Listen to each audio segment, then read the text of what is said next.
네, 여러분 안녕하세요. 안녕하세요. 오늘 경영의사결정론 수업도 시작해 보도록 하겠습니다. 지난 시간에는 우리가 정수형 계획 모델을 끝냈고요. 오늘은 새롭게 또 다른 수학 모델에 대해서 설명을 해 보도록 하겠습니다. 그래서 오늘 다루게 될 내용은요, 바로 네트워크 모델입니다.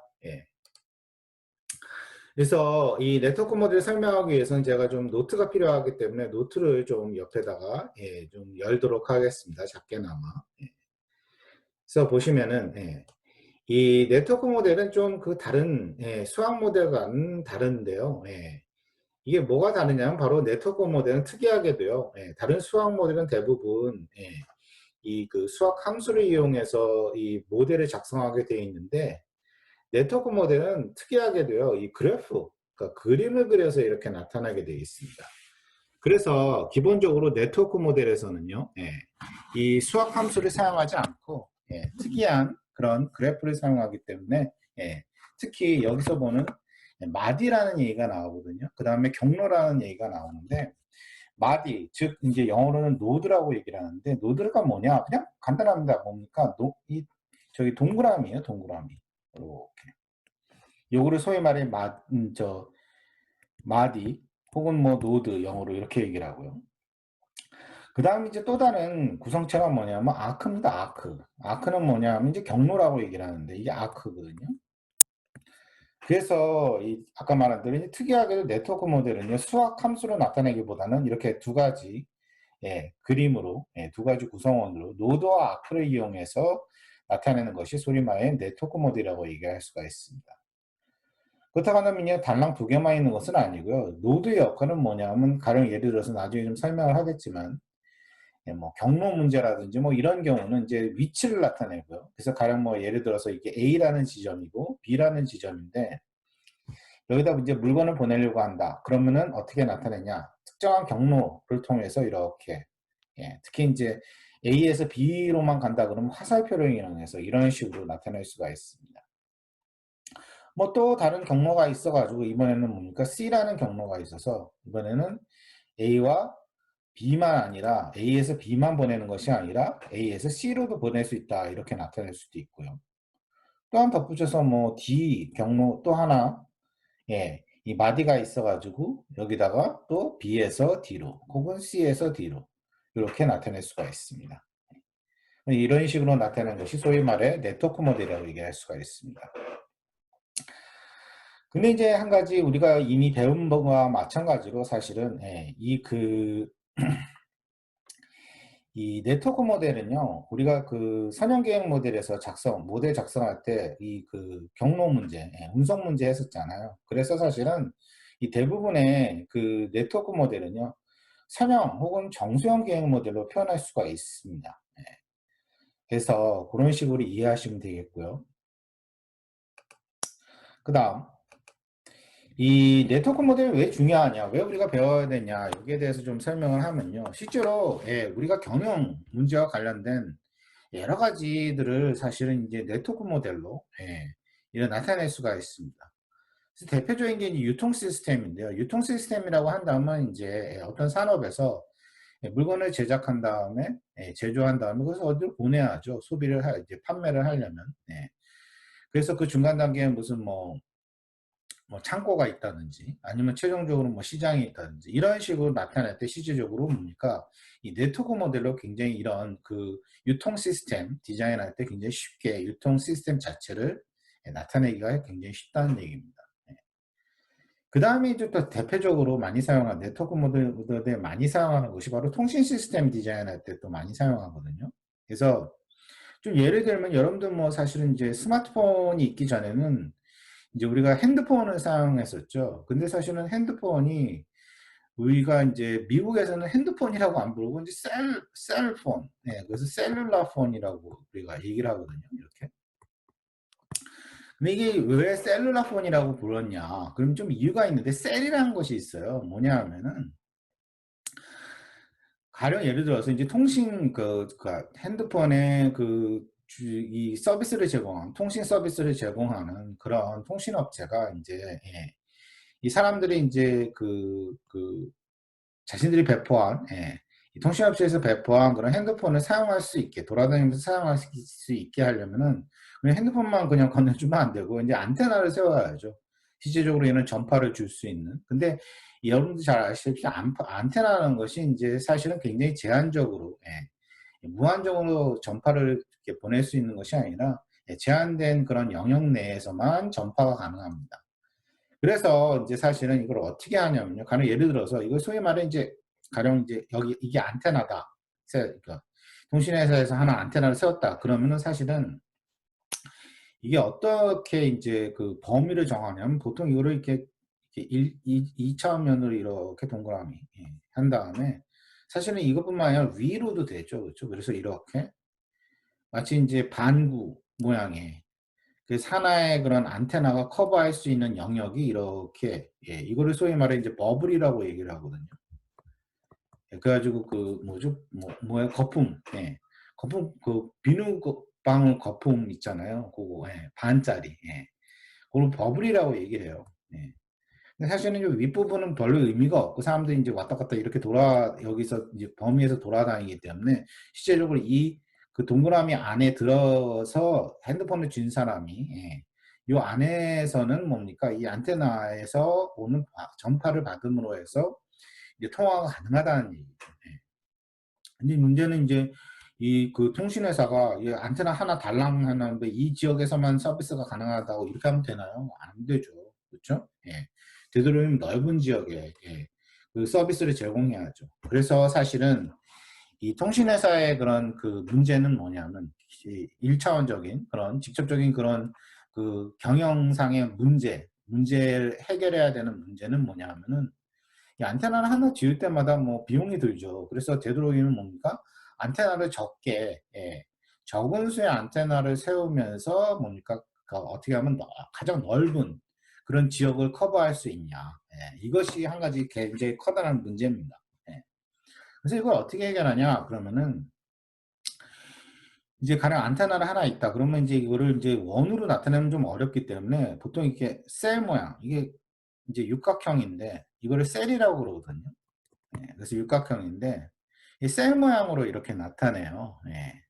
그래가지고 요 그 안테나가 하나 세워지면 이만큼, 이 지역은 이렇게, 전파가 통신이 돼서, 커버가 돼서 사람이 요 안에 들어가서, 이 전화를 하면 전화기를 켜면 전화 서비스를 받을 수 있다 이런 의미가 됩니다. 근데 중요한 것이 이제, 달랑 하나 안테나 세우는 게 문제가 아니라 여러 군데 세워야 되죠. 그렇지만 그렇다고 해서 무작정 많이 세우면 안 되죠. 그래서 어떻게 하냐면요. 안테나를 하나 세운 다음에 그런 커버 지역이 이제 나오잖아요. 예. 그러면 또 하나 지어야죠. 그렇죠? 그런데 문제는 하나 지으면은 여기 또 이렇게 커버되고, 이런 식으로. 그 다음에 또 하나 지으면은 또 이런 식으로 커버되고, 그 다음에 또 밑에도 이렇게 이런 식으로 이렇게 메꿔 나가는, 마치 우리가 벌집 모양으로 이렇게, 이런 식으로 이제 안테나를 어디다 세울 건지를 이렇게 결정하게 됩니다. 근데 여기서 한 가지 이제 중요한 것이 뭐냐면은 이제 어떤 그 특정한 지역이 있죠. 이렇게 커버해야 될 가령 지역이 있다고 한다면 되도록이면 안테나 수는, 왜냐면 하나 지을 때마다 비용이 많이 들기 때문에 안테나 수는 최소화하면서, 이 제한된 이 그 지정된 지역은 다 커버할 수 있도록, 이것이 하나의 문제가 됩니다. 근데 중요한 게 뭐냐면은 이제 안테나가 너무 이제 멀리 떨어져 있어서 이렇게 아니면 안테나 숫자 줄이려고 비용 절감하려고 이렇게 져버리면 뭐 사람이 여기 중간에 이렇게 있으면 서비스를 못 받죠. 그러면 안 되죠. 그렇죠? 이러면 안 되고. 또한 그렇다고 해서 뭐 너무 밀집하게 해가지고 가령 이런 식으로, 진다. 그러면 이제 사실은 그 바로 옆 안테나랑 굉장히 가깝게 져버리면 이렇게 사실은, 굳이 이렇게 가까이 안 해도 되는데, 가까이 함으로써, 중복되는 그런 지역이 생기죠. 이건 사실 낭비죠. 비용을, 안테나를 쓸데없이 더 세운 결과가 된다는 얘기입니다. 그렇죠? 그렇기 때문에 이 문제를 어떻게 해야 하냐? 바로 네트워크를 이용해서요. 이 같은 경우는 뭡니까? 안테나의 위치를 뭘로 봐요? 바로 노드로 보는 겁니다. 노드를 이렇게 보고. 그 다음에 안테나와 안테나의 거리가 중요하기 때문에 이걸 뭘로 나타내요? 그쵸. 아크로 나타내는 겁니다. 네, 이런 식으로. 예, 그래서 이제 이 통신회사에서 이 통신 시스템, 특히 안테나 세우는 거, 예, 어떤 특정한 지역을 커버할 수 있는 최소수의 안테나를 결정하는 데 있어서 이 네트워크 모델을 사용합니다. 예, 이것이 한 가지 좋은 예가 되겠고요. 그 다음에 차량 경로 문제는요, 비이클 라우팅 문제는 뭐냐면은, 예, 가령 예를 들어서 어떤 그 뭐 회사가 있는데, 여기 본점이에요. 회사인데, 이 회사는 이제 그 제품은 이제 그 각 소비자한테, 예, 이 주문을 하면 주문을 받아가지고 소비자가 주문을 하면 주문을 받아서 이제 물건을 배달해야 되는 경우입니다. 예. 근데 이제 소비자가 한 군데 있는 것이 아니라 여기에도 있고 A라는 소비자가 있고 B라는 소비자가 있고 C라는 소비자가 있고 이런 식으로 D라는 소비자가 있어요. 예. 근데 이 문제는 각 소비자마다 뭐 그 원하는 물건의 개수가 달라요. 가령 뭐 A는 50개를 원하고 B는 30개를 원하고 C는 뭐 20개를 원하고 D는 뭐 100개를 원한다. 그래서 이제 배달을 해줘야 되는데 이 주문량을 이제 그 운송해주기 위해서 근데 이제 회사가 이제 트럭에 있을 거 아니에요. 트럭이 저 그림 잘 못 그립니다. 이게 트럭이라고 보고 트럭은 이제 한번 실어 나눌 때마다 사실은 뭡니까? 이 물건을 담을 수 있는 그런 용량이 딱 정해져 있습니다. 가령 예를 들어서 이 같은 경우 뭐 이 회사는 이 한 트럭에 100개까지 실을 수 있다 이러면은 사실은 이제 한 트럭 갖고는 안 되거든요. 가령 두 트럭이다. 현재 두 개의 트럭이 있다. 그래서 동시에 출발한다 했으면은 이제 어디 각각의 이제 트럭이 100개를 담을 수 있는 각각의 트럭이 어디를 경로를 통해서 어디 먼저 가야 되고 어떤 소비자한테 어떤 트럭을 보내야 되냐 이게 바로 소위 말해 이제 그 차량 경로 문제입니다. 그러면 이제 딱 보면은 사실은 뭡니까? 이제 뭐 딱 나오네요. 그래서 여기서는 뭐 네트워크 모델로 나타내면 뭐 각 위치 지점이 말하자면 노드가 되어 있고요. 그 다음에 차량이 움직이는 그런 경로 자체가 이제 아크가 되겠죠. 예. 근데 여기서 한 가지 좀 중요한 게 뭐냐면 무작정 그냥 이 트럭을 보내는 것이 아니라 트럭에 이제 한 번에 담을 수 있는 용량이 있고요. 또 이제 트럭이 이제 물건을 배달한 다음에 각 소비자한테 보내는 다음에 되돌아와야죠. 그래서 이제 경로라는 얘기가 나오는 겁니다. 라우팅이라는 얘기가 나오죠. C 같은 경우는 이제 그 트럭을 이제 100개밖에 씌울 수가 없기 때문에 100개 씌운 다음에 D 소비자한테 먼저 간 다음에 그냥 돌아오는 거죠. 그렇죠? 이렇게 돌아오게 돼 있고. 또 한 트럭, 나머지 한 트럭은 뭐예요? 이번에는 100개를 다 실은 다음에 이제 C 먼저 갔다가 그 다음에 B 갔다가 A 가서 다 실어다 주고 이제 빈 트럭으로 이제 되돌아오는 이런 식으로 이런 식으로 이제 그 경로를 계획을 잡는 것이 소위 말해 이제 차량 경로 문제가 되겠습니다. 요것도 이제 우리가 이제 네트워크 모델로 많이 사용합니다. 그 다음에 항공망 계획인데 항공망 계획은 사실은 여러분들 뭐 저기 이제 우리나라도 요새 뭐 이제 이 국내에서 뭐 국외에 나갈 때는 뭐 당연한 거죠. 국내에서 이제 이동할 때도 사람들이 이제 이 비행기 많이 사용하죠. 그래서 특히 뭐 제주도 가거나 부산 갈 때 이제 서울에서 비행기 많이 타시는데 근데 이제 미국 같은 경우는 미국 같은 예를 들면 미국 같은 경우는 사실 이제 워낙 땅덩이가 커가지고 이제 이 사람이 이동하는데 사실은 이제 비행기를 굉장히 많이 사용하거든요. 국내선에서. 근데 이제 중요한 게 이제 항공회사에서 이제 비행기를 이제 운행을 할 때 이제 어디서 어디로 가고 이런 것들을 이제 계획을 잡아야 되는데 이게 굉장히 복잡합니다, 사실은. 이게 왜 복잡하냐? 그러면은 사실 여러분들 들어보셨을 거예요. 이제 소위 말해 이제 hubs and spoke 시스템이라는 것이 있는데 이게 뭐냐? 그러면 헙하고 스포크를 이용해 가지고 사실은 어떻게 보면은 이 항공 시스템의 그런 원활한 그런 운송 계획을 잡는 건데요. 예를 좀 들어보면 미국 같은 경우, 미국 이제 여기 지도인데요. 대충 그리고 플로리다입니다. 여기가 보면은 간에 예를 들어서 좀 스토리를 만들면 이제 제가 이제 이 LA 근처에 여기 LA가 있는데 로스앤젤레스죠. 예, LA 근처에 조그만 소도시 A라는 도시에 지금 현재 살고 있어요. 근데 이제 이제 크리스마스 시즌이 돼 가지고 이제 할머니가 전화를 하셔 가지고 "야 우리 집에 와 가지고 그 뭐죠? 음식이나 좀 잘해 줄 테니까 와서 크리스마스 때 얼굴도 못 겸 와서 먹고 가라." 이렇게 얘기를 하십니다. 예, 즐거운 마음에 이제 할머니 댁에 가는데, 예, 문제는 할머니 댁이 굉장히 멀어요. 어디 있냐면 이제 이 뉴욕의 그 시가 아니라, 네, 뉴욕 시티가 아니라 이제 뉴욕 시티 근처에 조그만 B 도시에 계세요, 할머니가. 그래서 이제 그 서부 끝에서 동부 끝으로 가려니까 이제 차를 타러 가려니까 열 몇 시간이 걸리는 거예요. 잠도 안 자고 뭐 이 밥도 안 먹고 계속 달려도. 예. 그래서 어쩔 수 없이 이제 비행기를 이제 비싸더라도 이제 샀습니다. 예. 그래서 싸게 구입했는데, 이 비행기를 딱 사서 비행기표를 딱 봤더니 몇 장일까요? 한 장 아닙니다. 예. 두 장도 아니고 바로 세 장입니다. 예. 왜 세 장이냐? 그러면은 비행기 세 장짜리 첫 장을 딱 봤더니 이게 뭡니까?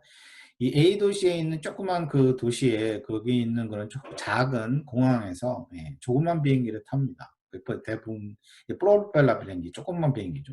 그다음에 타고 B 도시로 바로 가는 게 아니라 어디로 먼저 가게 돼 있어요? 그쵸. LAX라고, LAX가 이제 로스앤젤레스에 있는 큰 공항 이름이거든요. 예, 거기에 일단 가요. 예. 거기가 내가 가고 싶은 데는 아니지만. 그 다음에 이제 비행기를 갈아탑니다. 어떤 비행기로? 이제 굉장히 큰 정보 제트기로 갈아탑니다. 그래가지고 그 주변에서 온 사람들이랑 같이 타고 뭡니까? 이번에도 이 B 도시로 가는 게 아니라 어디로 가요? 예. 이 B 도시 근처에 있는 바로 뉴욕 이 시에 있는 아주 큰 공항에 먼저 갑니다. 예. 그다음에 거기서 또 내려요. 그래서 이제 두 번째 티켓을 쓴 거죠.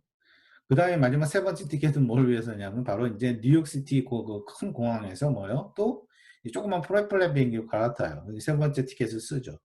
그 다음에 비로소야 이제, 예, B의 도시의 이제 조그만 공항으로 도착을 하게 됩니다. 예. 그래서 이제 이렇게 하는데, 예. 그래서 사실은 이제 소위 말해 이제 헙스라는 것은 뭐냐 하면은 이 미국에 있는 굉장히 큰 공항을 얘기합니다. 그래서 제가 알기로는 이제 로스앤젤레스에 하나 있고요. 그 다음에 뉴욕시티에 당연히 있고, 그 다음에 중간에 이제 시카고에 있습니다. 시카고에. 그 다음에 남부에는 아틀란타에도 있고요. 그다음에 몇 개 더 있는데 지금 기억이 안 나요. 근데 이 그 허브스는요, 말하자면 굉장히 큰 공항을 얘기해요. 사람 유동인구가 굉장히 많은데. 예. 그리고 스폭스라는 것은 뭐냐, 스폭스라는 것은 뭐냐면 작은 공항입니다. 예. 그래서 뭐 A라든지 아까 B라든지 뭐 수천 수만 개겠죠, 미국에. 예. 널리 퍼져 있는 작은 도시의 그런 작은 공항들. 이걸 소위 말해 스포크라고 얘기를 해요. 여기서 한 가지 원칙은 뭐냐 하면은 헙스하고 헙스 사이에는 뭐예요? 굉장히 큰, 예, 대규모의 큰 그런 전보제트기가 왔다 갔다 합니다. 반면에 이 스포크와 스포크 사이 혹은 헙스와 스포크 사이에는 작은 규모의 그런 이 사이즈의 그런 비행기가 왔다 갔다 하게 돼 있어요. 여기서 한 가지 질문. 왜 이렇게 하죠? 너무 복잡하잖아요. 그쵸? 예. 아니, 그냥 소비자 입장에서도 A에서 그냥 B로 직접 직항으로 가면 참 좋을 텐데, 굳이 그냥 이렇게 A하고 B 가는데, B까지 가는데 두 군데까지, 예, 큰 공항에까지 다 거쳐가면서 가야 되고. 사실은, 예, 이 소비자의 입장뿐만이 아니라 항공회사 입장에서도 이게 쉬운 일은 아니에요. 왜냐면 이게 이 비행기가 말하자면 세대를 운영하는 거기 때문에 이것이 뭐 그냥 세대겠어요. 하루에 이렇게 이동하는 이 인구가 얼마나 되겠어요. 이거를 다 그냥 이렇게 계획을 잡는다는 것이 진짜 말하자면 엄청나게 복잡하죠. 그래서 사실은 항공회사 입장에서도요. 그냥 간단하게 소비자가 A에서 B 원하니까 그냥 A에서 B 보내주는 게 훨씬 나을 수도 있습니다. 네. 그럼에도 불구하고 왜 이렇게 헙 앤 스포크 시스템을 이렇게 사용할까요? 굳이 항공회사가. 이게 항공회사의 특징인데요. 항공회사의 입장에서는요, 사실은 비행기가 한번 뜨잖아요. 비행기가 한번 뜨면은, 예, 일단 뜨면은, 예, 거기에 따른 비용이요, 예, 사실은, 예, 이 거의 고정되어 있습니다. 예. 무슨 얘기냐? 그러면은 비행기가 일단 한번 뜨면은 그 비행기 안에 승객이 한 명이 타건 아니면은 만석이 되건 간에 비행기 운행하는 비용 자체는 차이가 별로 없다는 얘기입니다. 예.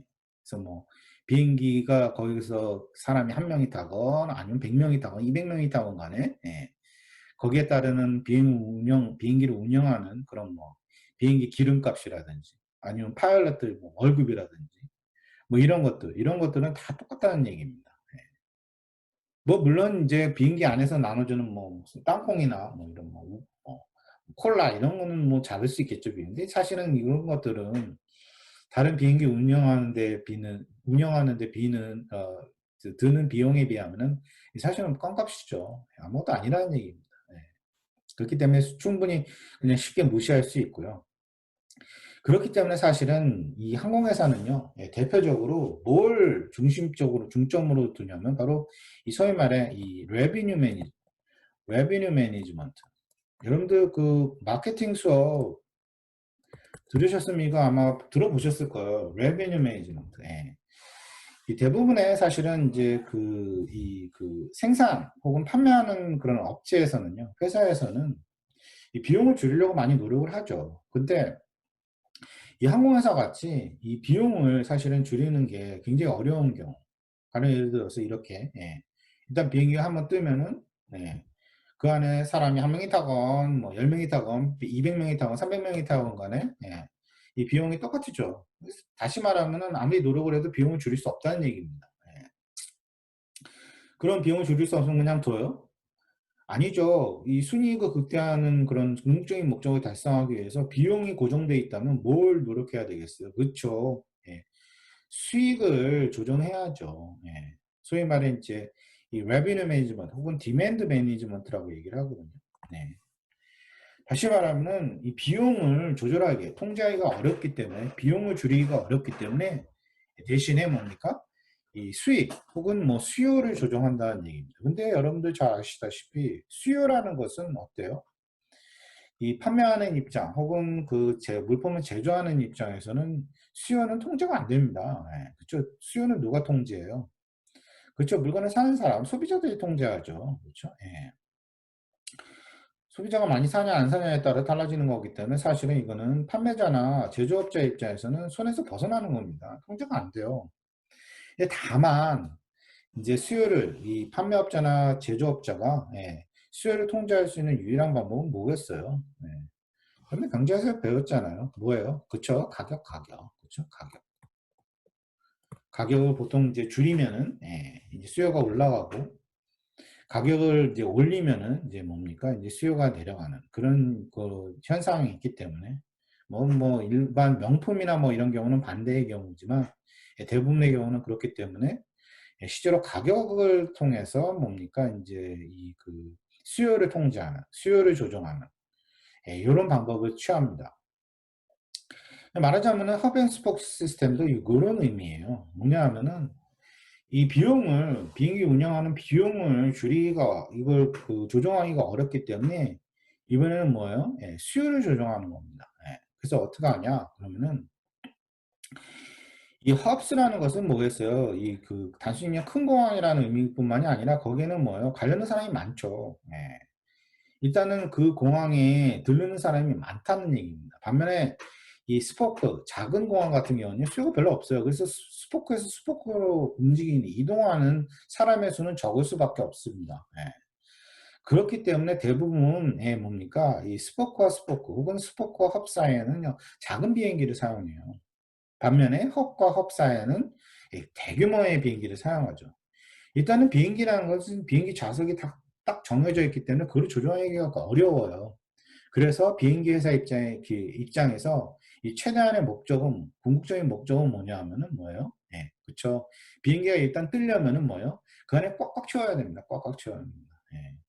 그래서 그 목적으로 바로 소위 말해 허브 앤 스포크 시스템을 사용하는 겁니다. 비록 이르게 사실은 허브 앤 스포크 시스템 자체가 굉장히 이걸 스케줄링 잡기가 굉장히 어렵고, 굉장히 복잡하지만, 그럼에도 불구하고 어쩔 수 없이, 이제 수요를 조정하기 위해서, 실제적으로, 말하자면은, 수요 자체에 따라서, 항공기를, 비행기를 운행하기 위해서 실질적으로 이렇게 헙스 앤 스포크 시스템을 사용하는 겁니다. 그래서 일단 비행기가 뜨면 꽉꽉 채우기 위해서 그 안에. 그래서 사실은 이제 그 항공회사들이 이제 헙 앤 스포크 시스템도 사용하지만 그 외에도 여러 가지 수요를 조정하기 위해서 이 다른 많은 방법들을 사용하죠. 그래서 그 중에 하나가 뭐냐면 여러분들 뭐 잘 아시겠지만 이 그 정확하게 같은 데 가고 그다음에 같은 날짜에 가더라고 하더라도 언제 비행기표를 샀냐에 따라서 뭡니까? 비행기 값이 천차만별입니다. 그쵸? 비행기표 값이 천차만별이잖아요. 일단 미리 예약하고 미리 사놓으면은 뭐예요? 싸죠. 왜 싸겠어요? 그렇죠. 이 회사의 입장에서는 하여간 어떻게든 이 손님들을 확보해가지고 미리미리 채워놔야 이 수요, 이 그 관리가 원활하기 때문에 실질적으로 뭡니까? 예약제를, 부킹 시스템을 사용하는 겁니다. 그래서 그 가격과 연동시켜 가지고 뭡니까? 이 미리 예약해서 미리 채워 놓은 다음에 그런 방식, 그래서 유인하는 거죠. 미리 미리 부킹해 가지고 손님들이 이 자리를 미리 채우게 하려고. 빈자리에 있으면 손해잖아요, 무조건. 비용은 그대로 이 항공회사 입장에서는 비행기가 뜨는데 빈자리가 생긴다는 것은 그만큼 뭡니까? 굉장히 손해라는 얘기입니다. 비용은 그냥 똑같은데 그만큼의 수익을 못 얻는다는 얘기죠. 그리고 또 한 가지가 여러분도 뭐 잘 알겠지만 이 비행기 표는요 정확하게 같은 곳에 가더라도 이 성수기냐 비성수기냐에 따라서 가격이 엄청나게 다르죠. 그렇죠? 성수기는 엄청나게 비싸고요. 비성수기 때는 굉장히 많이 싸집니다. 그렇죠? 왜 그러겠어요? 그렇죠? 이것도 역시 뭡니까? 수요 관리, 레비뉴 매니지먼트의 한 차원이죠. 말하자면 이제 꽉꽉 채우기 위해서. 그래서 이제 이 그 수요를 이제 말하자면 아까 말한 대로 가격 정책을 통해서 이제 수요를 조정하려고 하는 그런 방식이 되겠습니다. 그래서 이 같은 경우도 이제 우리가 네트워크 모델, 이제 뭐 여기서는 뭐 각 공항이 이제 노드가 되겠고요. 그 다음 이제 경로가 이제 아크가 됩니다. 비행기가 지나는 그런 자리, 그거를, 이 경로를 이제, 선로를 바로 이제 아크로 나타내는 것입니다. 사실은 이제 이 헙 앤 스포크 시스템 때문에 사실은 이제 항공만 계획은요, 굉장히 복잡해요. 그리고 이제 이게 문제가 뭐냐면은 이제 이 한 번 그 항공회사가 이런 스케줄을 잡았어요. 하루치를 미리. 근데 이제 그거를 계속 실행할 수 있는 것이 아니라 뭐예요? 이게 이제 갑자기 바꿔야 될 경우가 많이 생깁니다. 어떤 경우겠어요? 그렇죠. 비행기는 일단 날씨가 안 좋으면 못 뜨잖아요. 그렇죠. 못 뜨는 것뿐만 아니라 그 지역의 그 공항에 날씨가 안 좋은 건 뭡니까? 이쪽으로 오던 비행기도 착륙을 못 합니다.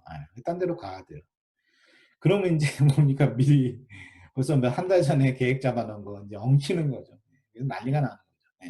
그래서 사실은 굉장히 항공망 계획 이런 것 자체가 굉장히 복잡하고요. 굉장히 어렵습니다. 그래서 한번 이거 계획 잡고 이러는데 보통 뭐 제가 한번 뭐 이제 아무튼 뭐 어떤 분을 통해 가지고 이제 이 어떤 이 대학에서 미국에 있는 대학에서 이제 이런 항공망 계획을 이제 알고리즘을 짜는 그런 프로그램을 이제 이 거기에 프로그램 개발하는데 참여하는 사람 좀 얘기를 들어봤거든요. 근데 보통 이제 한 번 그런 프로그램 짜는데 알고리즘 개발하는데 보통은 뭐 100만 불 막 이렇게 든답니다. 그만큼 돈을 지불할 수밖에 없어요. 왜냐하면 알고리즘 자체가 굉장히 중요하고 이제 항공회사 입장에서는 사실은 이 비용은 어차피 딱 정해져 있는데 이런 수요를 제대로 관리를 못 해주면 엄청난 손해가 되거든요.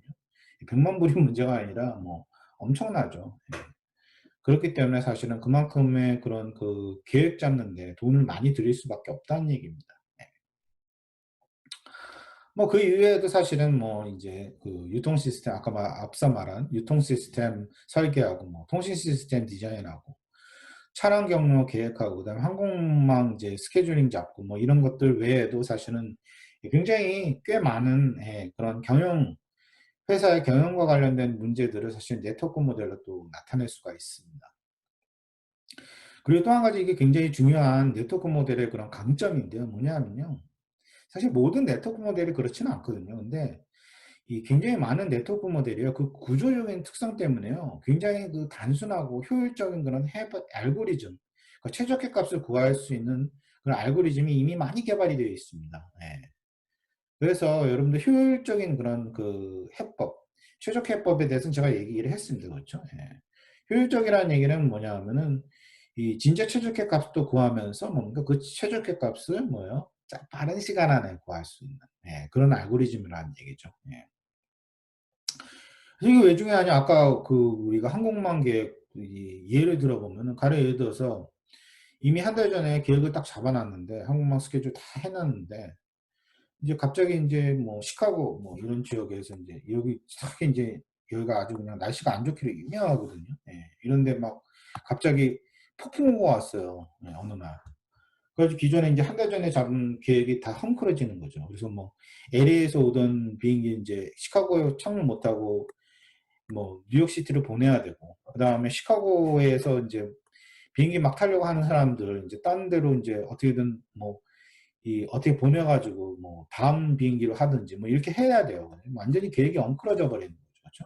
근데 문제는 이럴 때 알고리즘을 인제 적용시키는데 해법을 찾는데 진짜 최적화 값을 구한다고 해 가지고 막 뭐 한 달 걸린다 만약 진짜 최적화 값을 구하는데 한 달이 걸린다. 이거 복잡하니까 그럴 수 있죠. 오래 걸릴 수 있죠. 아무리 좋은 알고리즘이라고 하더라도.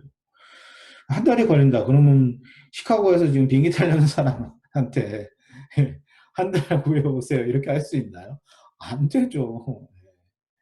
근데 인제 다행스럽게 또 인제 많은 뭐 항공만객의 경우는 아니지만 이 네트워크 모델의 많은 네트워크 모델들이 사실은 그 구조적인 특성 때문에 이 빠른 시간 안에 진짜 최적화 값을 구할 수 있는 그런 알고리즘이 많이 개발되어 있다는 얘기입니다. 다시 말하면은 이 어떤 경영 문제건 간에 예, 실질적으로 그거를 그 네트워크 모델로 바꿀 수만 있다고 한다면 그 진짜 그 문제의 최적화 값을 예, 빠른 시간 안에 구할 수가 있다는 얘기입니다. 이게 굉장히 큰 강점이죠.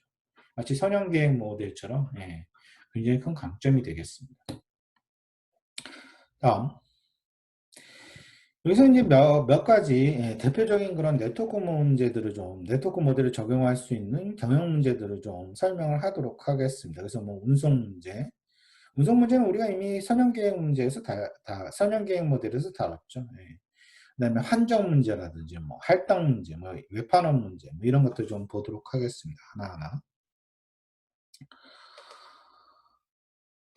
그래서 운송 문제는 우리가 트랜스포테이션 프로그램 우리가 이미 배웠습니다. 그렇죠? 예, 선형계획 문제 그 선형계획 모델 작성하는데 그 중에 하나가 이제 운송 문제였죠. 그렇죠? 예, 그래서 기본적으로 보면은 예, 이 운송 문제는 이제 이 출발지가 있고요. 네트워크를 그려볼까요? 뭐 출발지가 있고 출발지가 있고 그 다음에 이제 도착지가 있어가지고 예, 보통 이제 가령 뭐 S1, S2, S3다. 그럼 뭐 이거 공장이라든지 아니면 뭐 물건을 제조하는 거? 뭐 공장이겠네요. 예. 아니면 뭐 창고? 뭐 이렇게 얘기해도 됩니다. 그렇죠. 예. 하여간 물건이 출발하는 데고요. 그 다음에 물건이 도착하는데 뭐 D1, 뭐 D2, 아니면 D3 이런 식으로 해가지고 예. 여기서 한 가지 가정은 이제 어디든 예. 다 보낼 수 있다는 거. 예. 어떤 출발점이든 어떤 그 도착지에 다 물건을 보낼 수 있다는 거. 저희 같은 경우는 세 군데의 출발지가 있고 세 군데의 도착지가 있기 때문에 3 곱하기 3 해가지고 총 9개의 경로가 있는 거네요. 그렇죠? 그 다음에 이제 각각의 출발지에서는 최대한으로 물건을 보낼 수 있는 양이 딱 정해져 있고요.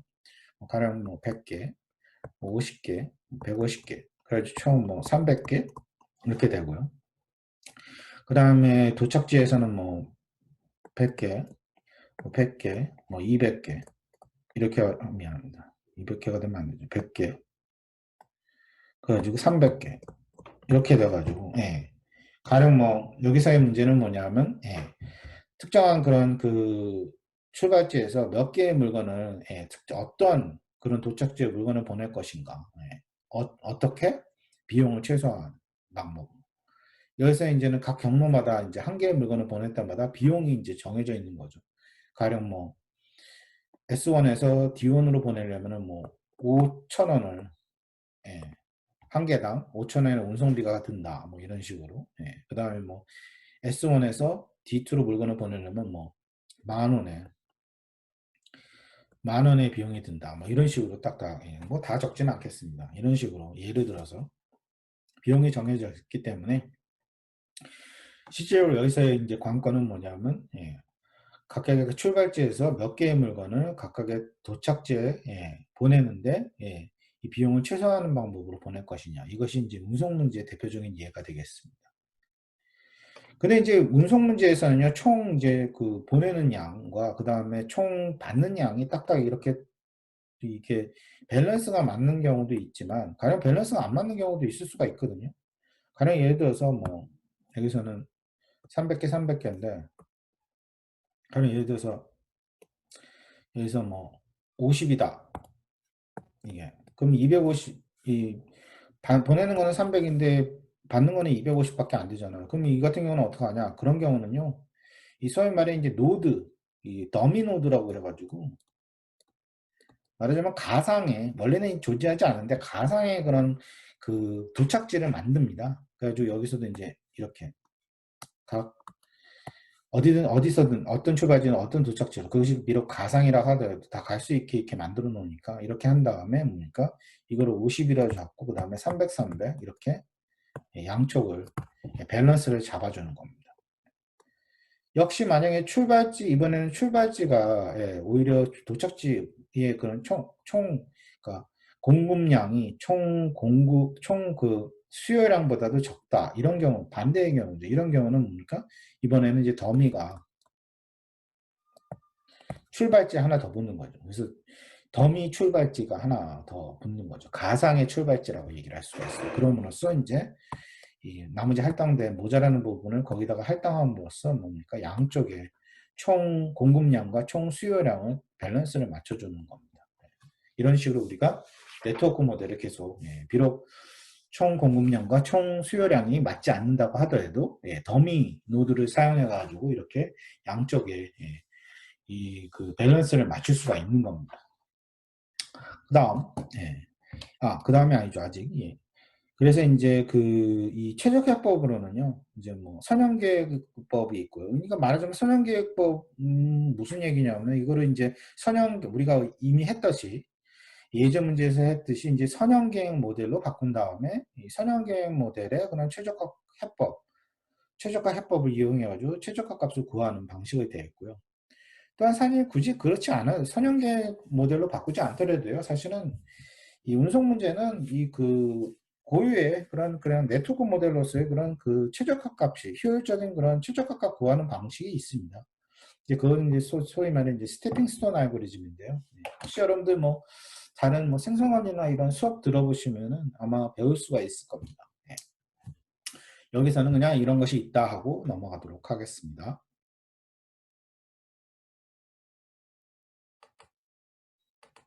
그 다음에, 예. 이제 두 번째는 환정 문제입니다. 환정 문제인데요. 트랜시먼트 프로블럼인데요. 요거는 운송 문제랑 상당히 유사합니다. 근데 다만 다른 점은 뭐냐면은 이 운송 문제에서는 이제 출발지하고 도착지만 있는데요. 이 환정 문제에서는 그 중간에 소위 말해 미들 노드, 예, 말하자면 그 중간 마디가 있습니다. 예, 그래서 어떤 경우냐면은 굳이 그래프를 그려보면은, 과연 여기서 이제 출발지가 있고 이제 도착지가 있는데, 저는 이제 출발지가 뭐 이렇게 있다. 그러면 도착지도 이렇게 있다. 그러면은 이 앞서 이렇게 출발지에서 곧장 도착지로 갈 수도 있는데, 중간에 사실은 중간 마디가 있어가지고 출발지에서, 예, 중간 마디 먼저 간 다음에 도착지로 가는. 예.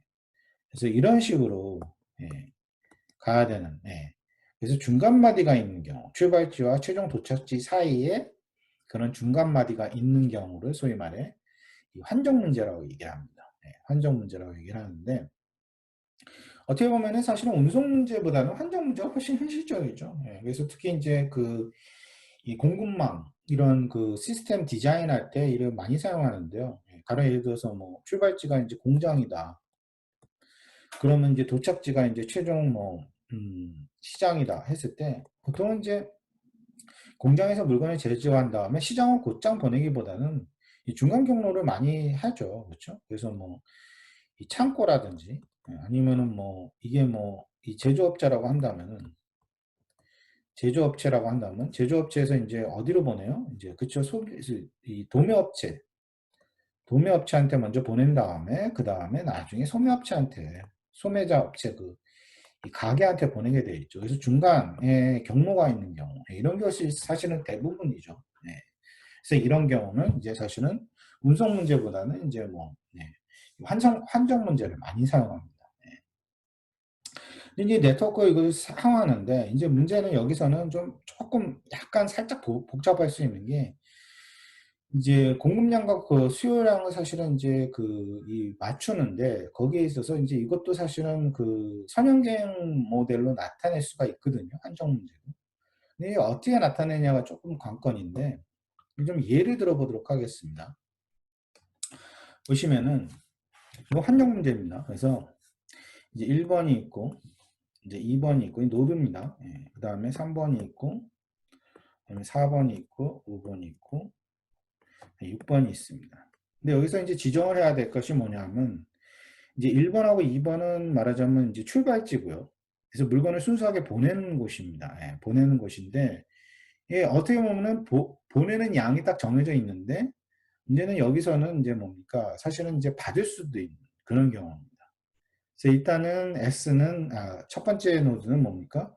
이 공급지, 그러니까 출발지라고 얘기하기보다는 그냥 받기도 하니까 예. 그래서 공급지로 인제 지정을 하고요. 그다음에 두 번째 노드도 인제 공급지입니다. 그다음에 5 번, 6 번은요. 인제 말하자면 인제 수요지입니다. 수요 예 DO라고 하고 그다음에 6 번도 DU 예. 그래서 수요지입니다. 그럼 3 번, 4 번은 뭐냐? 이거는 말하자면 뭡니까?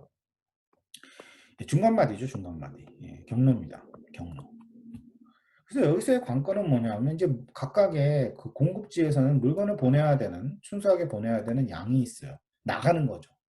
그래서 10 개가 1 번 같은 경우는 10 개가 나가야 되고 2번 같은 경우는 15 개가 나가야 됩니다.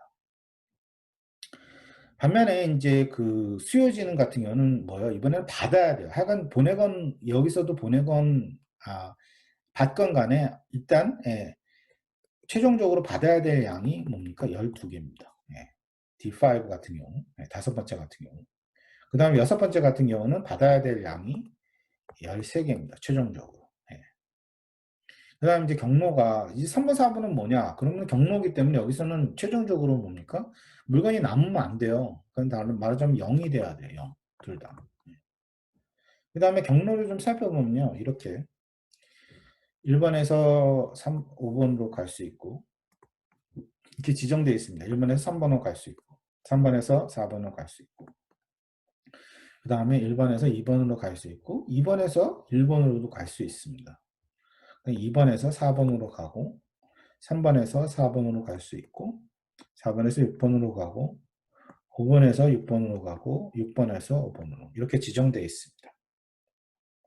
그래서 이 같은 경우 실질적으로 이거를 어떻게 이 선형계획 모델로 나타낼 수 있냐 요거를 좀 살펴보면요. 일단은 비용 관련해서는 똑같습니다. 예. 운송 이 문제랑 똑같아요. 그냥 뭡니까? 각 경로마다 물건 개수에다가 곱하기 거기 경로에 따르는 비용만 곱해 주면서 다 더해 주면 돼요.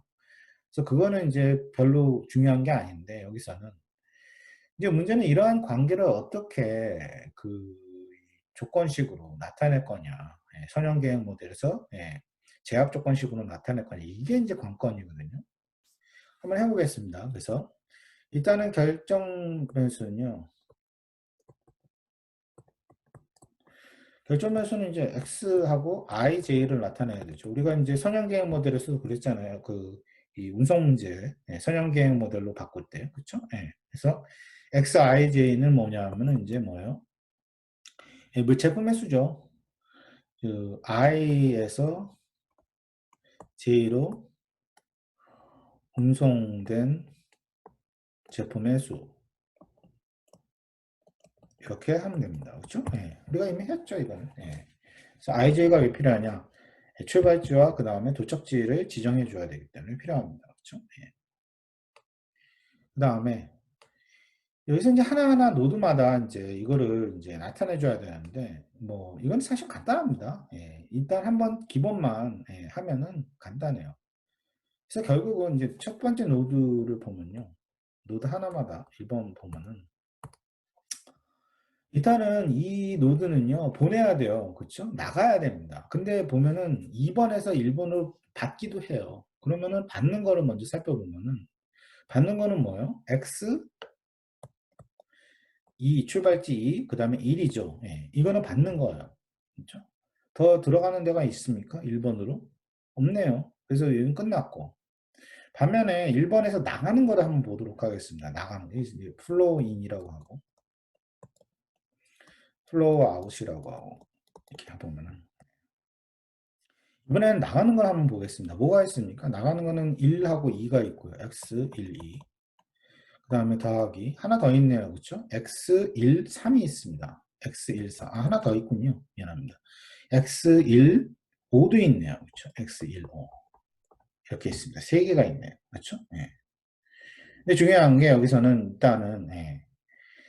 이 그 첫 번째 노드에서 물건을 받기는 하지만 뭐요? 일단은 결과적으로 S1에서는 10개가 나가야 돼요. 그렇죠? 예. 그렇기 때문에 이 나가는 부분에다가 들어가는 부분을 빼서 이것이 뭐가 돼야 돼요? 그쵸, 10이 돼야죠.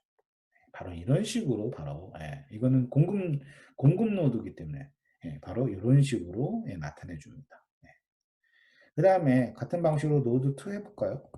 2 하면은 노드 2에서 일단은 들어가는 거 한번 보도록 하겠습니다. 들어가는 거는 예, 예, 그쵸. 1에서 들어오네요. 그쵸? 그래서 x 1, 2. 그 다음에 나가는 걸 한번 보겠습니다. 2번에서 나가는 거. x 2, 1. 그 다음에 x 2, 4. 여기 이렇게 쪽으로 나가잖아요. 그렇죠? 아, 미안해. 괜히 헷갈리겠네.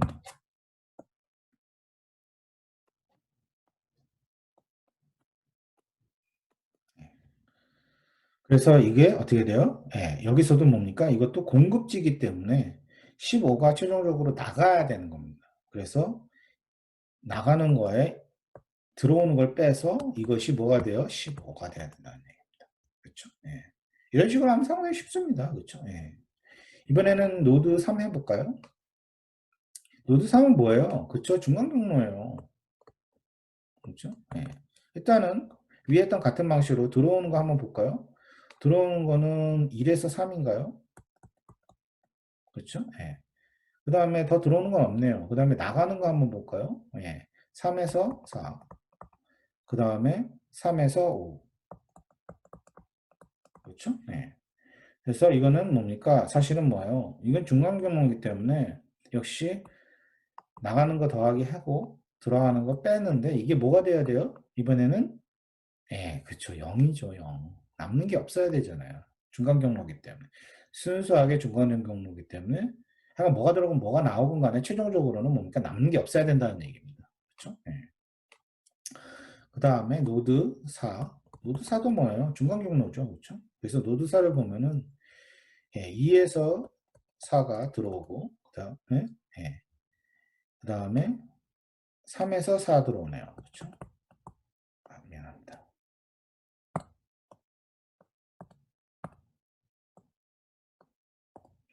x 3, 4. 그쵸? 그 다음에 나가는 거 한번 볼까요? 나가는 건 뭐 하나밖에 없네요. 그렇죠? 예, x 4, 6.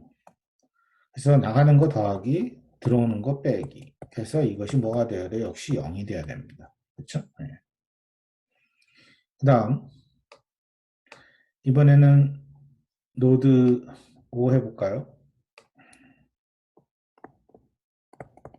노드 5는 어떻습니까? 이거는 뭡니까? 공급지도 아니고 중간경로도 아니고 뭐예요? 예. 이 수요지죠, 수요지. 그렇죠? 예. 수요 받는 순수하게 몇 개를 받아요? 12개를 받아야 됩니다. 최종적으로. 예. 그렇지만 뭐 플로우 인, 플로우 아웃 요거는 똑같습니다. 그렇죠? 예. 그래서 일단은 들어가는 걸 보면요. 뭐가 있어요? x 1, 5가 있고요. 그 다음에 더하기 x 3, 5가 있네요. 하나 더 있네요. x 6, 5. 그렇죠? 요거 다 더해서 마이너스고요. 왜냐면 들어오는 거니까. 그 다음에 나가는 거는 한 개밖에 없네요. x 5, 6 더해서 이것이 뭐가 되어야 돼요? 예, 이번에는 예, 마이너스 10입니다. 10이 아니에요. 네. 그러면 공급지랑 똑같아지잖아요. 그렇죠? 예. 들어오는 게 10이어야 되죠. 그렇죠? 예, 그래서 마이너스 10입니다. 예. 이거 주의해 주시고요.